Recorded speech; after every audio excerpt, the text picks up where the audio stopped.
Welcome to Authenticity, which is all about shaping high-performance workplace culture. My name is Simon Tyson, and in my role as CEO of the Real Learning Experience, I've been working with organisations for nearly 30 years, helping them create exceptional workplaces. As a leader, you know the daily effort needed to create a culture that produces great results and in which team members and customers are happy. Those things do not happen by accident. The journey isn't always easy. And that's why this podcast exists. Make sure you subscribe as we share our experiences and strategies to help you transform the workplace culture you have into the workplace culture you want.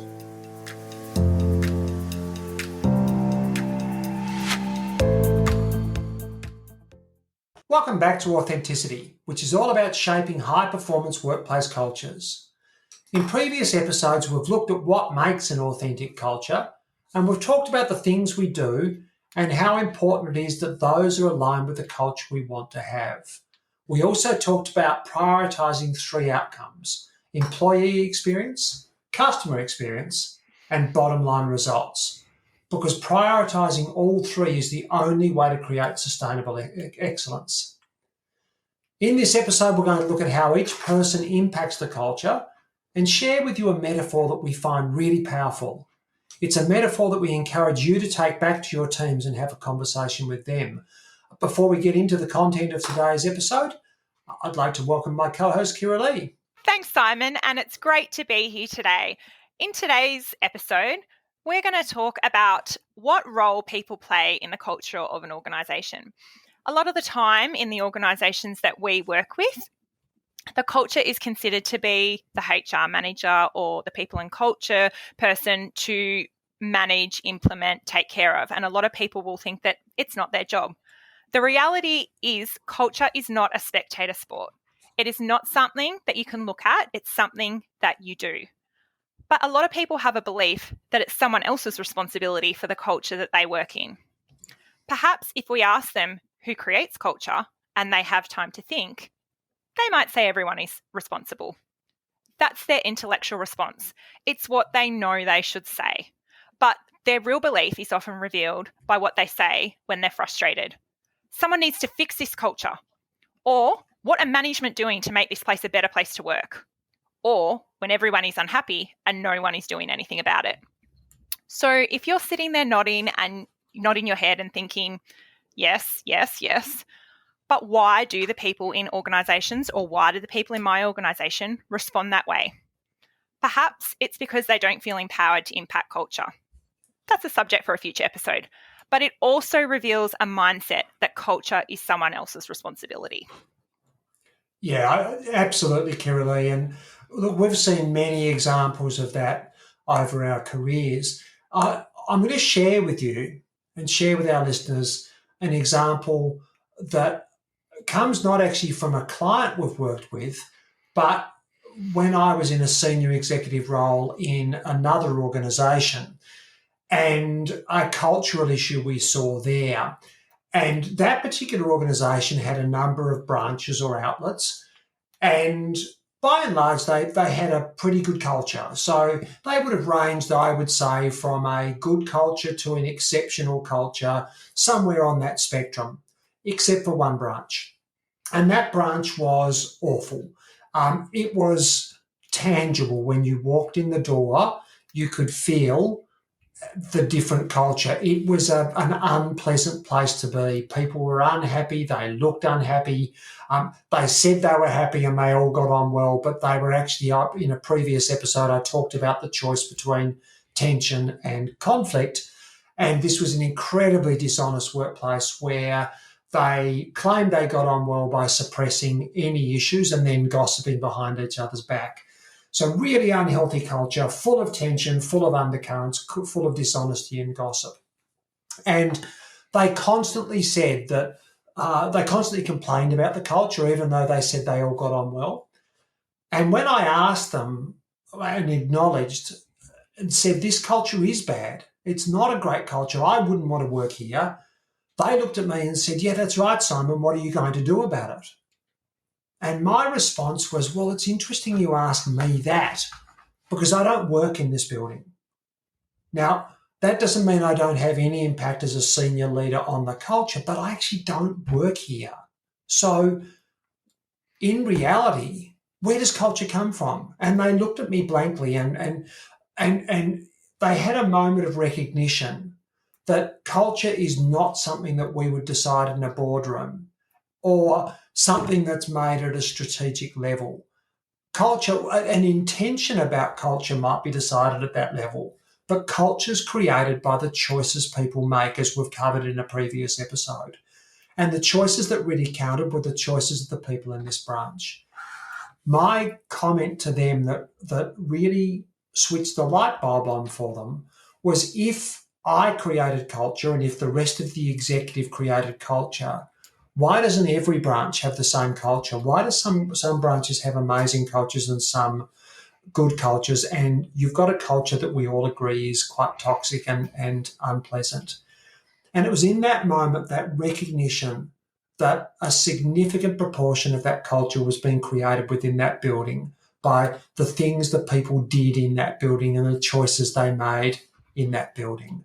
And from that was a turning point, because once they had that acceptance and that recognition, they could start to make different choices.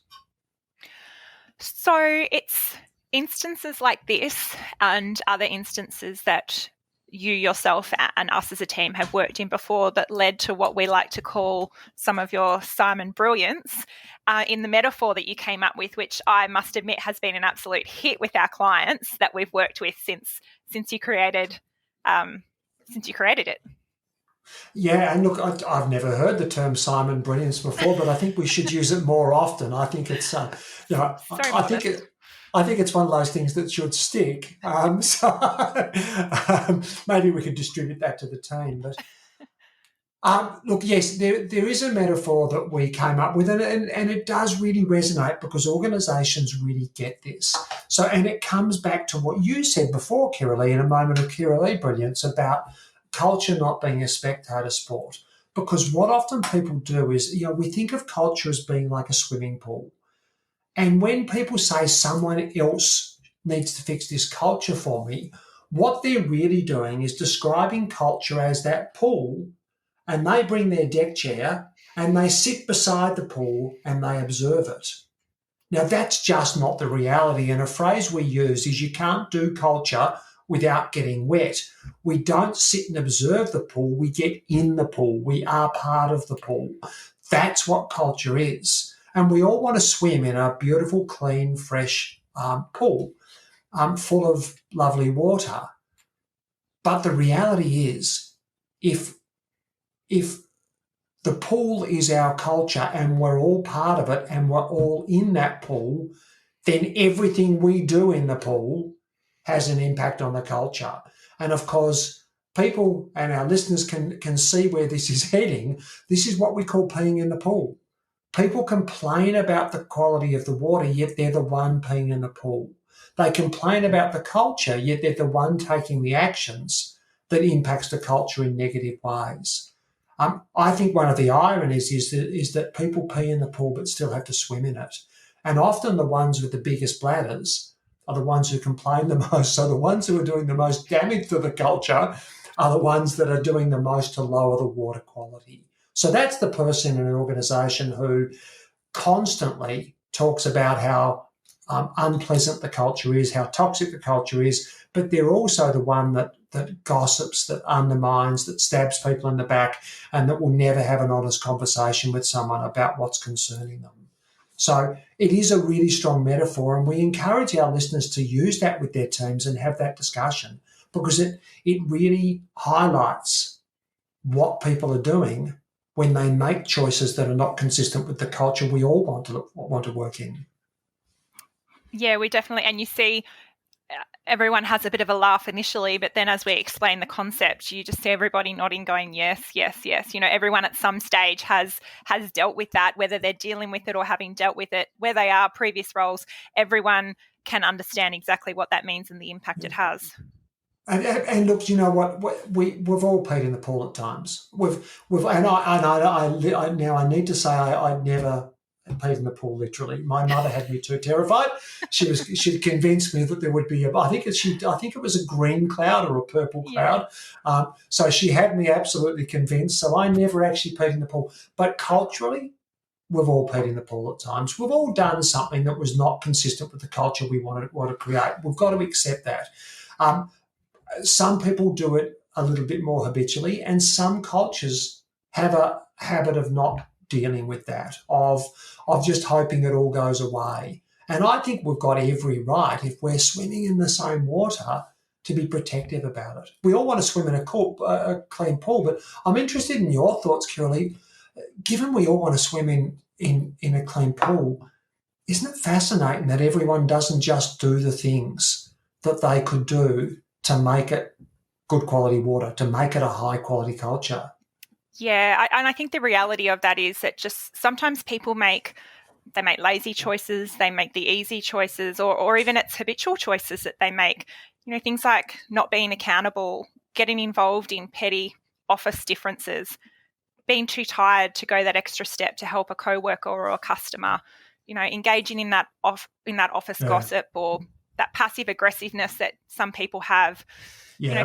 complaining about management, not giving feedback or showing appreciation to team members, or just really simple things that are often the hardest is not having that honest and courageous conversation that so Yeah. many people struggle with. So putting their own needs above that of the team, and look, these are those Absolutely. micro choices that we've talked about in a previous episode. That it's not a big choice; it's a micro choice, but every micro choice Absolutely. is a drop in the pool. Every micro choice is a choice to pee in the pool, and it may be a decision that's made in a split second, or a choice that's made in a split second, but every one of those choices builds up and affects the quality of the Yeah. water. And when If we you talk about the micro choices, everyone being a choice to pee in the pool, I guess just to clarify there, that it's either a choice to pee in the pool or a choice to look after the water, depending upon Absolutely. which way we go at that point of choice. No, I think you're spot on, and I love the examples you used because they're not major everyday decisions. They're not major decisions. They're everyday choices that every team member needs to make. And a lot of the time, you won't notice those decisions being made by people. They're those Yeah, undercurrents that you're talking about. When someone doesn't go that extra step to help a customer, everybody else might not see that. And being passive aggressive, everybody else might not see that one comment that's made. But it's all these things that add up. So we say to our clients and we say to our listeners, if you aren't swimming in the water you want, how are you contributing to that? Because once you've examined your own actions, it's a great question that you can then have with your team. yeah, I think it's spot on. If the water's not of the quality you would like it to be, ask what's the impact I'm having. And the reality is for our listeners who are almost all in leadership positions, and for other senior leaders in their team, they have a disproportionate impact on culture. Um, Whatever they put in the water, the drops are bigger. When they pee in the pool, they pollute it more. That's the reality. So, but when it works in the opposite direction as well, when our listeners, the leaders in the organisations, model the standards and choices they want to see in their ideal culture, they also dilute the pollutants. They have a much bigger impact. And that's because, well, firstly, through modelling. As a model, they set the benchmark and they make it clear what's expected. You'll remember in a previous episode, we talked about one of the more theoretical definitions of culture is it's the expectations and norms. So if leaders are modeling certain sorts of behaviours, that's a really loud voice as to what the expectations are. In fact, there's a wonderful saying that I can't hear what you're saying because what you do speaks so loud. And so if leaders are doing the right thing, then they're modelling good cultural choices.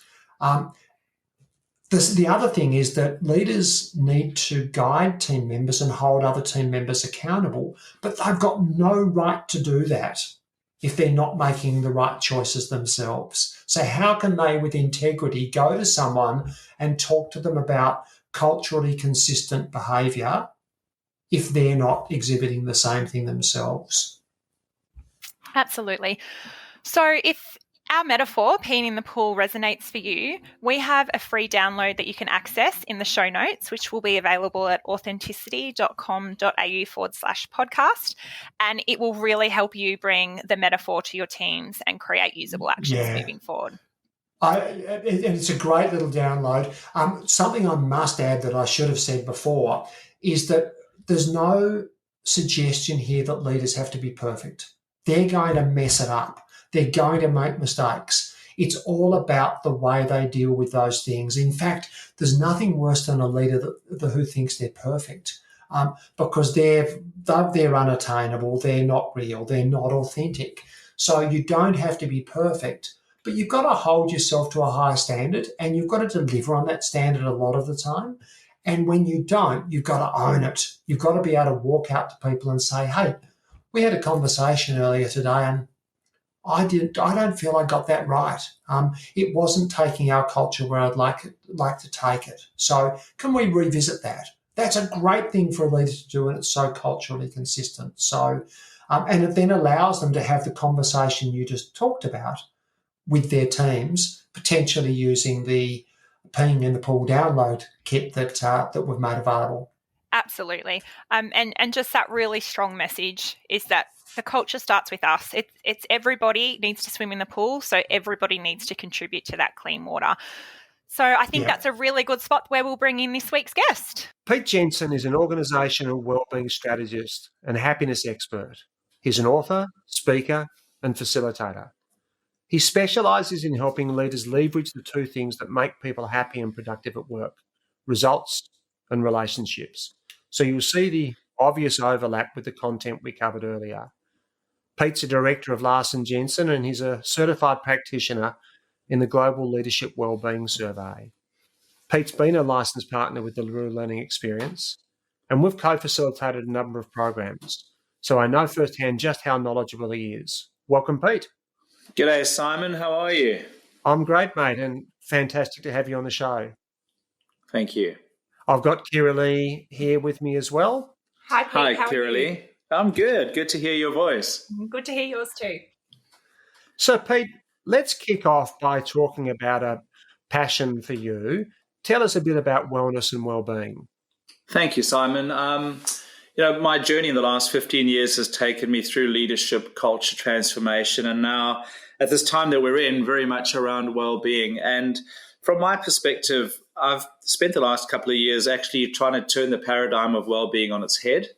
I think that we have, out of necessity, become quite focused on certain areas of mental health, but as organizations are finding, there's a lot more to well-being than just mental health, which is important. But to sustain things and energy in the long term, it is a much broader spectrum of not just physical, but also mental well-being, which includes mental health, and a really important component, which is social well-being. And what I found with clients in the last 12 months, this is 2020, is they're saying we almost got through COVID and our people were limping across the finish line.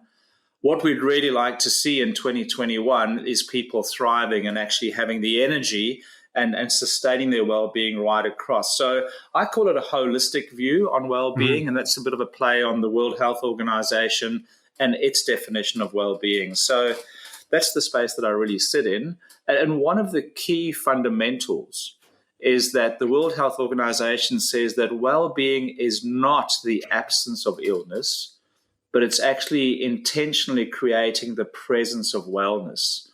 And this goes back to where the safety industry was 20 years ago, where we were trying to minimize error that would assume that we're safe, and we found that we were still hurting people. So it's a total flip on going, just because you haven't had claims doesn't mean your people are well. Yes. Are you creating the presence of wellness, or are you trying to minimize the threat of illness? Because you can't be well and ill at the same time. So it does come in a little bit from left field, but certainly has a huge impact on leadership and culture, which I know we're here to talk about today. Fantastic. So if I'm reading you right, Pete, the focus on mental health can be very much a reactive focus, where when we're talking about wellness and wellbeing more holistically, it's a more proactive approach. Absolutely. It's actually setting up both individuals, how we show up every day, but also the cohort, the team, the culture for success in advance. So rather than reacting to triggers of illness, we've actually set up an environment that fosters the presence of wellness, and everybody has skin in the game in making that happen. Great. So it all sounds like it makes so much sense.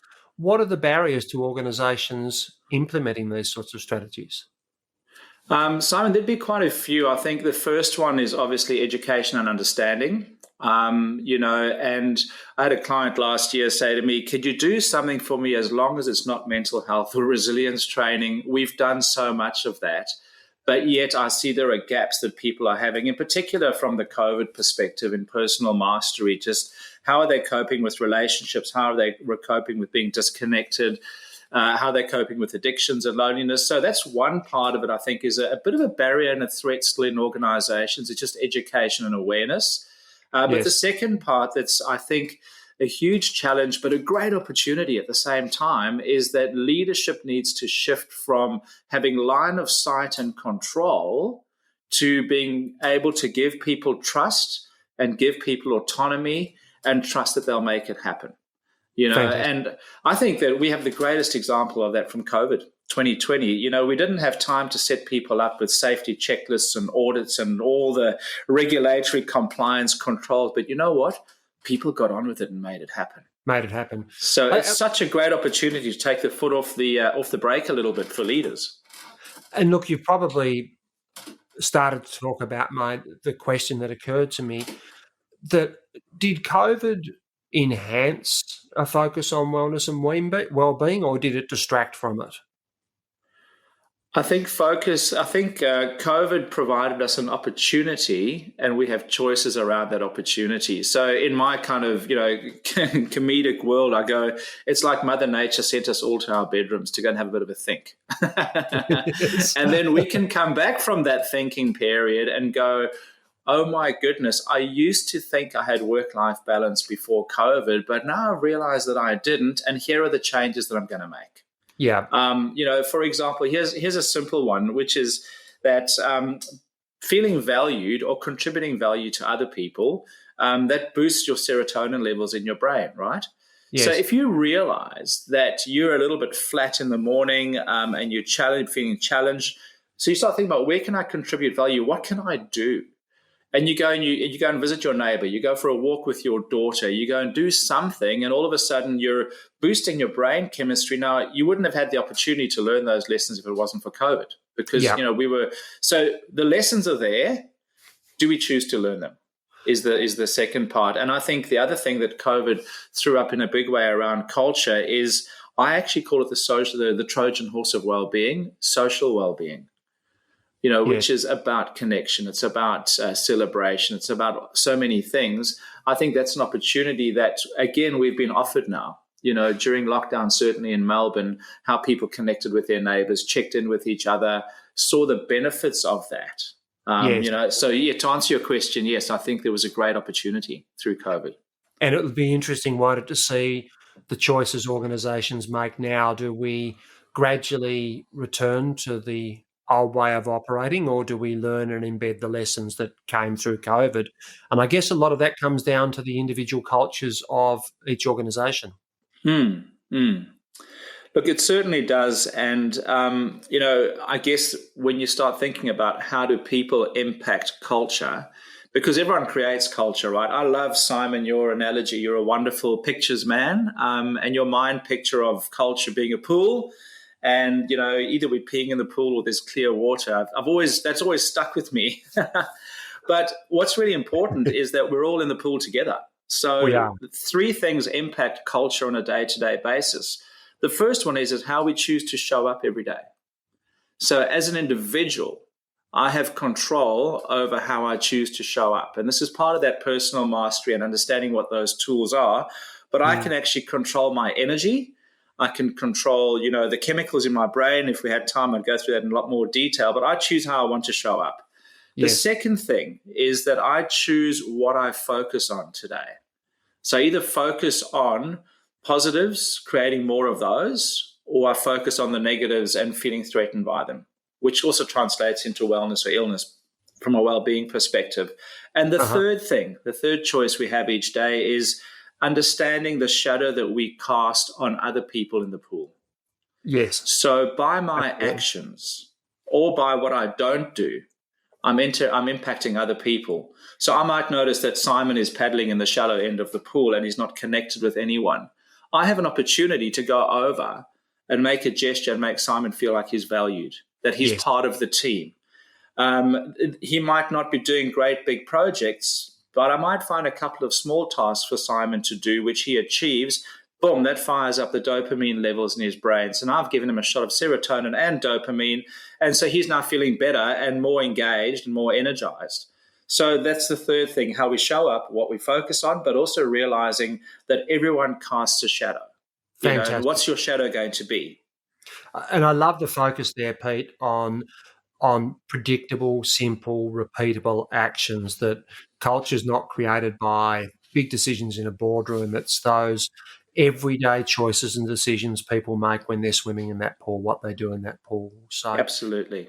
Pete, as a leader, as most of our listeners are, how do they encourage people to show up, focus, and be aware of the shadow they cast? How do they encourage people to do those things in a way that's consistent with the culture the organisation wants to have?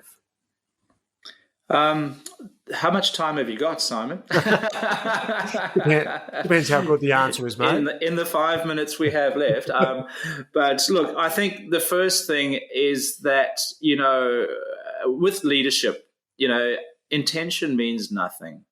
Everyone's perception of you means everything. So leaders really need to be clear on how they are perceived and how they communicate messages, or how they kind of outline the culture that they want to build. So for me, the first and most important thing is a little phrase I call sense making. I reckon 90% of people will take something on board if it makes sense. So how do you do that as a leader? Well, Simon Sinek has a wonderful thing when he talks about purpose statements. He goes, this is what we're going to do, ... so that. What's going to be the impact of what we do? Great. And I think sadly today, too many leaders are busy just pushing out instructions of what we're going to do, what direction we're going to take, with all good intent and research, but they forget the so that. What's going to be the benefit? What's going to be the impact for you personally? What's going to be the impact for the team? What's going to be the impact for the organization? So I encourage leaders, every time you roll out a new initiative, a new technology, a piece of change, communicate it and put two parts in. We're doing this so that either our customers are going to have a better experience, they're going to have better touch points to the organization, you're going to get to go home earlier, but always find the so that, the what's in it for me piece. So I think that's really, really important to touch on what's important for the individual, what's the impact on them, but also obviously on what the impact is on the team. And that's a huge part of just communicating your intention around your culture. Yes. Yeah. And it's the context. It's I know what you want me to do it, but if I understand the why that surrounds that. Correct. Absolutely. Yeah. Fantastic.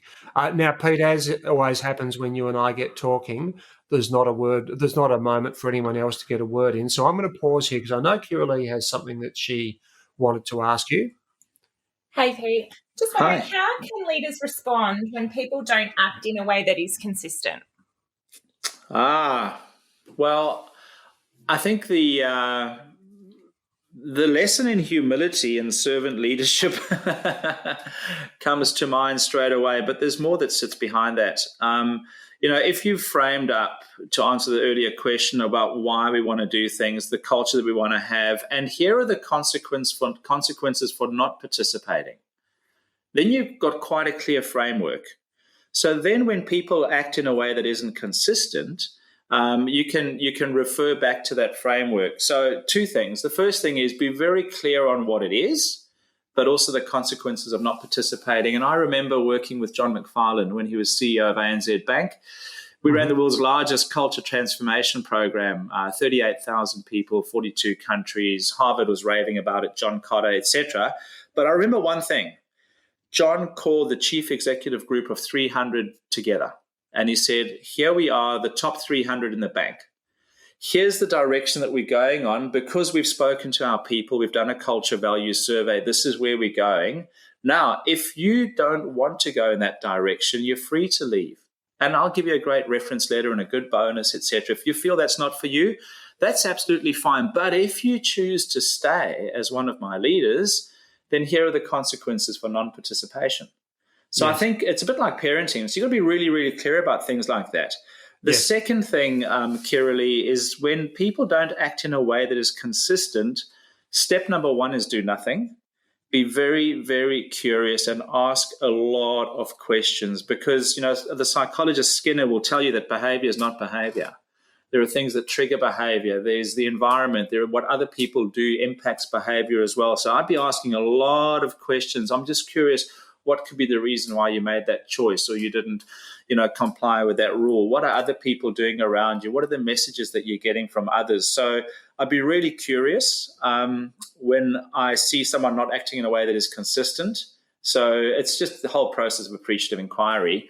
Yes. And then you build in, and what will happen if this continues? What's the shadow you're casting on the rest of the pool? How do you think it's impacting others? How, as a leader, would you think I would respond? So when you're asking questions, they're actually giving you the answers, which is a shift in the leadership dynamic. Yes. So that's just a couple of short tips. And look, if I could jump in there and add something, Pete, and it ties in with your curiosity, that I believe, and if there's one thing that people remember that I say about leadership, I hope it's this, that I believe that when something doesn't go as it should in an organisation, when someone doesn't do what you expect of them or something doesn't work out the way you thought it should, the first question a leader should ask is what failure of leadership caused this? And it seems like a harsh question, but what we often do as leaders is we look around us and say, why aren't my people doing this? What's wrong with the system? What's wrong with my people? The reality is very often the gap is in some aspect of leadership, that we haven't created clear expectations, that we haven't coached, that we haven't given effective feedback. So to start with that self-reflective curiosity, I think is a really important part of that. Yeah, I couldn't agree with you more, Simon. It's a mantra that I have as a facilitator. People walk into a training room or a workshop and they've had the experience of 20 years of previous trainings, companies, managers, whatever. And my mantra is if someone's not engaging, they're not a bad student. What am I not doing? Yes. To create an environment that engages them. No, and there's a wonderful quote by Alex Den Heyer who says, when a flower is wilting, you don't fix the flower, you fix the garden. Yes. And I think there's a focus on leaders that we want to fix people, we want to make them right all the time, whereas if we take a step back and we understand what their needs are, first, and then we create that environment in which they can thrive and flourish. To me, that's really, really important. And absolutely. Never more so than going into 2021, where we're working a lot more remotely. Absolutely. Now, Pete, we could talk forever. As always, it's been a pleasure, but our commitment to our listeners is to keep things short and sharp because they need value and they need it in short amounts of time. So we could talk forever and perhaps we could do a deep dive in a future episode. Thanks for being on the show today, mate. Really appreciate it. Oh, it's an absolute pleasure. And as always, lovely to connect with yourself and the lovely Kiralee. Thanks, Pete. Appreciate your time. No worries. Have a great one. Now, listeners, if our episode topics have left you thinking about your own culture journey and pondering some questions you may have in relation to our podcast discussions, guess what? We've got you covered. We're passionate about providing valuable content to our listeners, so each episode we will dedicate some time to answering questions submitted by you, our listeners. How many questions we get through will vary as we're committed to keeping our episode to around the 45-minute mark. So jump onto authenticity.com.au/podcast and submit your questions via our SpeakPipe app. We've made it really simple. You just click on the button and record your question. And don't stress, you can remain anonymous if you wish. We look forward to answering your questions soon. Now to this week's Q&A. Welcome to this week's Q&A session. We've got 3 really great questions here today to go through. So first one, we're going to start with Annika, who works in disability support. Some staff members talk about being here for the people we support. They almost hide behind it, and it is hard to hold them accountable because it sounds like the logically right thing to do. but what should we do if their actions say something different to their words? Thanks, Kiralee, and thank you, Arnika. Look, I love this question because we see this so often that people hold up as a defence, I'm here for, and whatever the people they serve is. And that is something we can't argue with. What we find is that often they use that as exactly as Arnika says, to hide behind and excuse all sorts of behaviours that are not okay in the culture we're trying to create. Now, I think I'm going to go back one step here. Change is not possible. So what I mean is not organisational level change, but individual level change. Change is not possible unless a couple of conditions exist. One is people need to be aware of there's a gap between where they are and where they need to be. So that's the first thing. If there's no gap, people have got no imperative to change. The second, and I'm going to put this bluntly, is they have to give a shit. So if they don't care about the gap, they're not going to close the gap. So first of all, we've got to make sure they know the gap exists. Secondly, that they've got to care about the gap. That sometimes means a somewhat painful process because, Kiralee, you think about this. If you were doing your job at a certain level and you and I had a discussion and I said, actually, Kiralee, your performance isn't where it needs to be on some dimension, how would you feel about that? I feel a little bit deflated. Yeah. And once that deflation passed, what's next for you? Defensive? Yep, you'd be defensive. And so all of these things kick in. And what I know from working with you, at some point, you'd be really annoyed about the gap and the motivation to close it would kick in. Yes. And you'd go, bugger this, and you start closing the gap. And that's probably what I meant with defensive. I would be, no, I'm going to prove you wrong. That's and I've seen that happen many times. So what if we go back to we've got to have a gap and the people have got to understand the gap and they've got to care about the gap. For motivated people, simply knowing about the gap is enough to create the motivation to cross it. With some people, it's not. With some people, we have to actually create the care factor through more stick than carrot. So coming back to Arnika's question here, the issue is potentially they're not seeing the gap. And we might need to have a discussion that's uncomfortable and that creates discomfort and that creates pain. Unfortunately, change begins with pain. It's the pain of recognising that gap. So one of the really challenging things here, this is a discussion that requires a lot of truth-telling of, okay, so you say that you're here for the people we support, but when you and your colleague don't get on very well, who's that about? Is that really about the people we support? Or is that about your needs and your colleagues' needs? Or when you refuse to embrace a new process because it's not the way you've always done things, who are you thinking about in that moment? Is it the person you're supporting or is it yourself? And the reality is so many of these behaviours that they hide behind that barrier of I'm just here for the people we support, or I'm here about the, in childcare it might be I'm here about the children, or in healthcare it might be I'm all about the patients. So many of the behaviours that they hide behind that barrier are actually about themselves and not about the people they claim to be there for.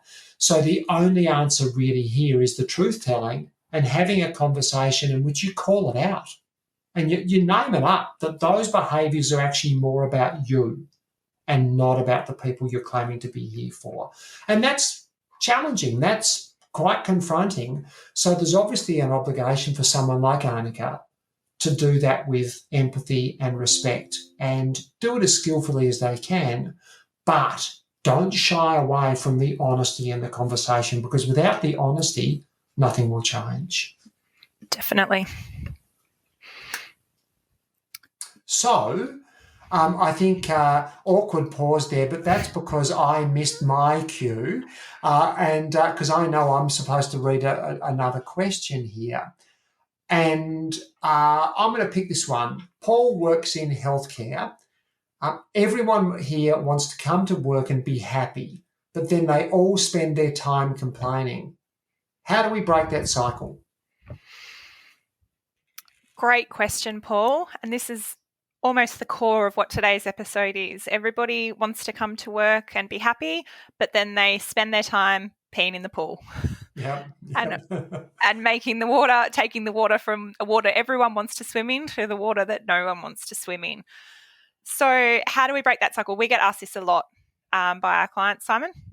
Absolutely. Yeah. And look, I think the only way to break that cycle is to call it out. Again, we're sort of almost going back to that answer for Annika, that we need to call it out. We need to name it up, but it's a whole lot easier to name it up when we've defined what we want rather than just what we don't want. So if we're saying to someone, listen, stop complaining, it doesn't make the workplace nice, well, that's okay, but what if we could actually point to something we're trying to create and be able to say, hey, when you complain, how do you feel it impacts on this culture we're trying to create that we all want to work in? You know, is it taking us closer? And how could we deal with things differently? So it's nice to call it out, but it's even more powerful to call it out when you've got some benchmark, some aspirational benchmark to compare the behaviour to. The hesitation we see a lot when we talk to people about calling it out is so many people associate the conversation you have when you call out someone's behaviour with a negative outcome. We're going to have this conversation. It's going to be uncomfortable. They're going to be annoyed with me and it's going to end badly. Doesn't have to end badly. Exactly how you said, Simon. If you lay it all out, name it all out, but also point out what you're working towards, point out the culture you're trying to create and hold them accountable. Do you think that your behaviour is that working towards the culture we're trying to create? It doesn't have to be a conversation that ends with someone being annoyed or that person having their nose a little bit out of joint because they have had that behaviour called out. It can be an awareness process that person is now aware that something they might not even realise they do on a daily basis is actually impacting the entire swimming pool. Absolutely. And look, this is a question, Paul, thank you, because you've prompted in my mind a topic for a future episode. But one of the questions that comes up for me here is, who's calling it out? And is everyone looking around saying, oh, it's the leader's job, the manager's job to call this stuff out? Or is everyone calling it out? Is everyone holding everyone accountable to the culture that they want to work in? And I think that's something we can talk about, because in an ideal world, everyone's doing it. The other thing, Paul, that I just jump in here is don't engage in this process by complaining with them. So be the circuit breaker, be the person who says, hey, I want to come to work and be really happy. And I know everything's not perfect, but we're not going to make it better by gossiping or complaining. So let's talk about what we can do. And that can be calling it out and breaking. And it's just the message that I actually don't want to play this game. Definitely. Okay, our final question for today. Our CEO is a real tough nut. She doesn't have great people skills yet. She doesn't have great people skills, yet we are trying to create a culture where people treat each other well. She usually listens to me. Is it a battle worth having? Well, in a previous episode, one of my answers around this is is it a battle worth having? Think about your culture today. Think about the way things are today. And if they were the same tomorrow, would that be okay? And if they were the same in a week, in a month, in 3 months, 6 months, a year, 2 years, would that be okay? And if the answer is no, we want better than that. We don't want to be where we are in 6 months, 2 years' time, then yes, it's a battle worth having, because you won't change unless you do have that battle. I guess my second part to the answer there is try not to make it a battle. And it sounds like, at least, and we don't have the listener's name in this case, but it sounds like at least they have the ear of the CEO. the CEO is open to what to what this person may say. So I would say use that fact to have a conversation and highlight the impact their interpersonal skills or interpersonal approaches are having on the culture and how that culture won't change. The person, while everyone impacts culture, the more senior you are, the more you're seen to be either a model of great culture or an excuse for a bad one. And so if the CEO isn't making any effort around this, then that's an issue. So for our listener, I would be sitting with the CEO, not making it a battle, having the conversation in which they explain to the CEO that when you interact in this way, I know it's not your intention, but this is the way it impacts. And I think by acknowledging it's not their intention, you're saying, I know you're not trying to be evil, but perhaps you're clumsy in your approach. And it's a lot different to talk about someone's execution than their intention. So if the execution isn't particularly effective, but their intention's good, then maybe our listener can coach their CEO. And look, the CEO may never be perfect, but the fact that they make an effort around that shows that they're embracing the culture they're trying to create. Definitely. And like we said in the previous, it doesn't have to be a battle. It can just be raising an awareness. And if our listener, she usually listens to me, then maybe it is just about raising that awareness. Yeah, and it's just that constant, if they listen to you, then you're able to give them feedback. And it might simply be feedback on the basis of, hey, in that meeting, I know it wasn't your intention, but when you said this, it landed this way, or it felt to me it landed this way a bit. I don't think that's what you're aiming for. And potentially there's nothing wrong with someone coaching their CEO.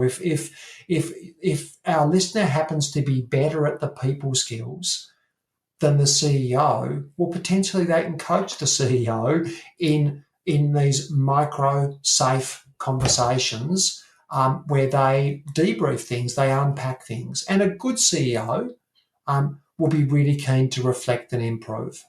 I think also a topic which we will cover in future episodes is that an ideal culture is one where hierarchy it doesn't matter the hierarchy, you can call out anybody's behaviour. There's obviously a process. You can't just storm into your CEO's office and say, you think they're carrying on in a rubbish way. Keep the door down. but you want to encourage that it doesn't matter where you sit on the organisational structure. If someone's behaviour isn't within the culture you're trying, your ideal culture, then it needs to be called out, and they need to be open to accepting that, okay, I'm going to reflect on that. Yep, absolutely. And again, our listener seems to have that opportunity here because the CEO listens to them. Okay, Simon, well, number 3, done.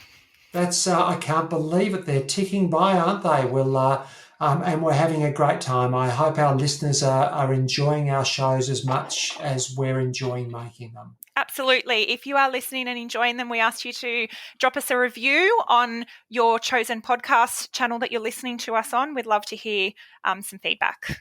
Fantastic. And if you need any help spelling eloquent, humorous, hilarious, charming, any of that, then just let us know. Thanks for listening to Authenticity, Shaping High-Performance Workplace Culture. If this episode has provided you with strategies, insights, or inspiration, head to your favourite podcasting app and make sure you subscribe to be notified of future episodes. To get a sense of how your current culture measures up, you can take our Authentimeter, a free online assessment. It will take you about 10 minutes and give you an indicator of exactly how authentic your culture is. You can find that at authenticity.com.au/podcast.